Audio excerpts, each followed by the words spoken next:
নমস্কার বন্ধুরা, তোমরা সবাই কেমন আছো? আশা করি সকলেই খুব ভালো আছো। তবে জানি মন মেজাজ সবারই খুব খারাপ, কারণ আমাদের সামনে দিয়ে ছোট্ট একটা বোন, আলপনা বোন কীভাবে চলে গেল, মানে ভাবা যায় না। মানে আমি তো শুনে মানে অবাক যে এটা কী করে হতে পারে, যে মেয়েটা ছোটোবেলার থেকে এত কষ্ট করে করে বড় হয়ে একটা সুখের পথ দেখলো, আর সেই সময় মেয়েটা এরকম হয়ে গেল। মানে কি বলবো, বলার মুখে কোনো ভাষা নেই। মানে এত দুঃখ লাগছে, এত কষ্ট লাগছে, কিচ্ছু বলার নেই। তো যাই হোক, এখন জীবন যখন সবার এইভাবেই চলতে হবে। তো বন্ধুরা, সবাইকে একটা কথা বলি যে তোমরা সবাই সুস্থ থেকো, ভালো থেকো। সামান্য অল্প শরীর খারাপে অবশ্যই তোমরা ডাক্তারের কাছে যাও, সেটা পরামর্শ নাও।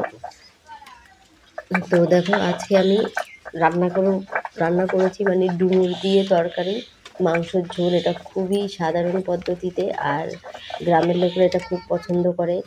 তো দেখো, ডুমুর দিয়ে এইভাবে তোমরা যদি মাংসের ঝোল রান্না করে খাও, আশা করি খুবই ভালো লাগবে। কারণ সবসময় আমরা চাইনিজটা পছন্দ করি, বা চাইনিজটা এখন সবাই তুলে ধরে।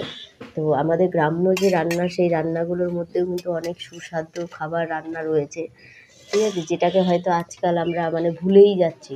তো দেখো, তোমরা এইভাবে ডুমুর দিয়ে মাংস দিয়ে প্লেনভাবে তরকারি করে খেয়ে দেখবে, আশা করি সবারই খুব ভালো লাগে। তো বন্ধুরা,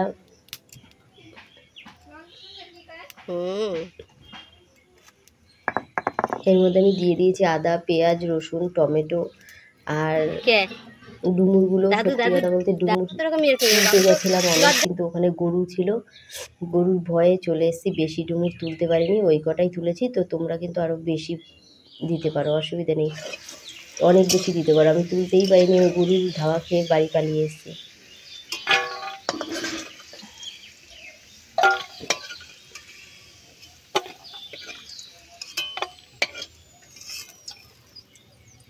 ডুমুরগুলোকে কিন্তু আমি প্রথমে কেটে নিলাম, কেটে নিয়ে তারপর এটাকে মানে ভেতর থেকে দানাগুলো বের করে সেদ্ধ করে জল ফেলে নিয়ে দেখো তেলে ভেজে নিয়েছি, সামান্য একটু নুন আর একটু হলুদ দিয়ে। তো দেখো, তেলে তেজপাতা দিয়ে, গোটা জিরে আর পেঁয়াজ দিয়ে হালকা একটু ভেজে নেব। নিয়ে ওর মধ্যে কিন্তু আমি ছোটো ছোটো করে আলুর পিস কেটে রেখেছি, সেটা দিয়ে দেবো। আলাদা করে ভাজবো না, এই অল্প আলু তো এর মধ্যেই হয়ে যাবে।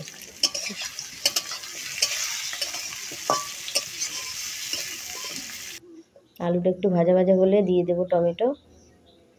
টমেটোটাকে একটু ভালো করে আবার নাড়াচাড়া করে নেব। তারপরে যে আমি আদা, পেঁয়াজ, রসুন যে বেটে রেখেছি, সেই বাটাটা কিন্তু আমি একটু মানে আলুটা ভাজা ভাজা হলেই ওর মধ্যে দিয়ে দেবো। এই যে দিয়ে দিলাম, এটাকে আর একটু কষিয়ে নেব।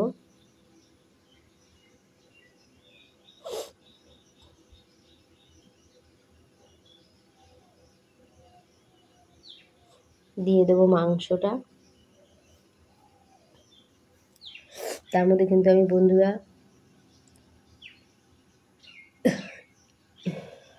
একটু নুন আর একটু হলুদ অবশ্যই আগে দিয়েছি। দিয়ে দেবো লঙ্কার গুঁড়ো, দিয়ে দেবো জিরের গুঁড়ো। এবার দিয়ে দেবো ডুমুরগুলো। তো এবার কিন্তু এই আমার কিন্তু নুন হলুদ দেওয়া বন্ধুরা হয়ে গেছে, মশলা সব দেওয়া হয়ে গেছে। এবার ভালো করে কষিয়ে জল দিয়ে দেবো।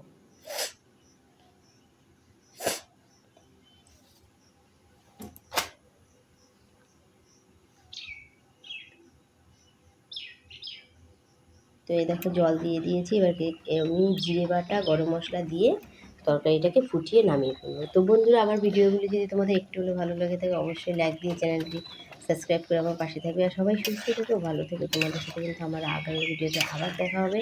আর এই যে তরকারিটা আমি রান্না করছি, তরকারিটা আমি এখন গামলায় ঢেলে নেব। আর গামলায় ঢেলে নিলে তোমরা বুঝতে পারবে যে তরকারির যে স্বাদটা, সেটা মানে কতটুকু পরিপূর্ণ বা কতটুকু ভালো লাগে।